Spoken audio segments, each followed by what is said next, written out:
Ich habe mir gerade norwegischen Kaffee gemacht. Der erste Kaffee mit meiner Kaffeemaschine. Und ja, ich würde sagen, er ist einfach super. Guten Morgen allerseits. Oder sowas in der Art. Diesmal ist das Video ein bisschen anders, eher zusammengestückelt, weil ich nicht so wirklich Zeit hatte, viel Videos zu machen. Und ich war ziemlich viel am Arbeiten mit den Assignments für die Uni, dadurch war ich auch nicht gerade viel unterwegs oder habe viel Außergewöhnliches gemacht. Man merkt an den Bildern schon langsam immer mehr, dass es dunkler und dunkler wird. Hier ist gerade Sonnenaufgang ungefähr gegen 8 und Sonnenuntergang gegen 16 Uhr.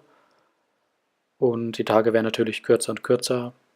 Selbst wenn man tagsüber draußen ist, wenn es noch bewölkt ist, ist es quasi dunkel. Ist aber auch ganz interessant irgendwie mal das so zu erleben.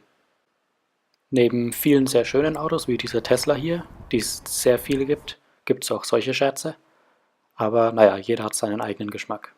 Wo wir gerade schon von Geschmack reden, fand ich sehr interessant dieses Kunstobjekt der Puma, Disturb the Peace. Ich bin mir nicht ganz sicher, ob der Saxophonist Teil des Kunstwerks ist oder nicht. Mich hat er auf jeden Fall gestört, aber das ist wohl auch wieder eine Sache von Geschmack. Und um bei dem Thema Geschmack zu bleiben, kommen wir gleich mal ein bisschen wieder zu essen. Ich habe mir endlich mal ein bisschen Elch gekauft. Habe ja schon gesagt, bevor ich hierher gekommen bin, wenn ich mit dem Fisch nicht zurechtkomme, dann muss ich einfach darauf hoffen, dass es Rentier- und Elchsteaks hier gibt. Und diesmal habe ich es ausprobiert.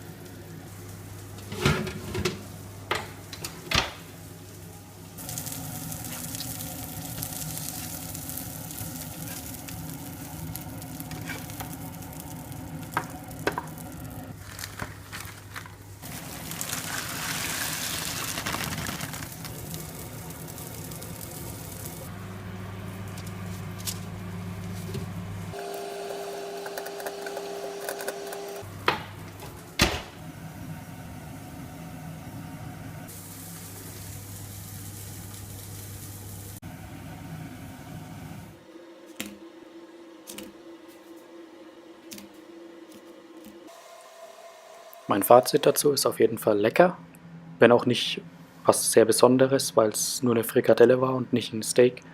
Aber das kommt wohl früher oder später auch noch. In unserem Sprachkurs hatten wir die Aufgabe, eine Presentation über unsere Heimatstadt zu halten und die seht ihr jetzt hier. Hjemsted mitt heter Bamberg. Det ligger i Franken, som er i nord av Bayern. Bamberg er en by med ca. 70 000 innbyggere. Dessuten er Bamberg mer enn 1000 år gammel. Derfor er det mange historiske bygninger og kirker. Her ser vi domkirken. Veldig uvanlig er at den har 4 forskjellige arkitektoniske stiler, alle sammen i en bygning, fordi den har vært bygget om 400 år. Og så er det en 900 år gammel festning, som heter Gammelburg. Noen ganger er vi ikke så kreative med navn. I denne burga var en levende bjørn til år 1982, men han døde av alder. For 600 år siden var Bamberg delt. En del var biskopen sin eiendom, og annen del var kongen sin eiendom.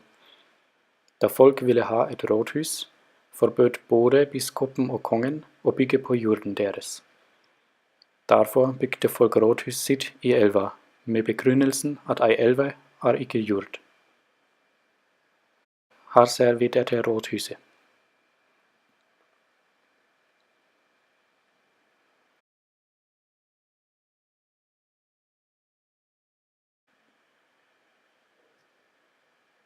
Elvelangs er et stort konserthus, med en veldig godt orkester, som er godt kjent og spiller i hele verden.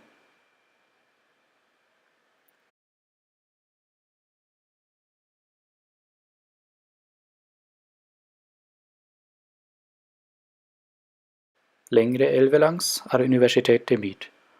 Universitetet i Bamberg er distribuert i hele byen. Denne del, som vi ser her, er Institutt for informatikk, Institutt for lærerutdanning, Institutt for kulturvitenskap og Språksenteret. Bygninger ligger på ei øy i elva. Resten av øya er en stor og veldig vakker park. Universitetet sin bygningene er et historisk veveri. Også nye bygninger blir bygget akkurat nå. Det er mye ting å oppdage i Bamberg. Med Bamberg er det lignende som med hobbitene fra Ringenes herre. Om en måned kan man lære alt som noen må vite om det. Og jo kan det fortsatt overraske deg etter 100 år.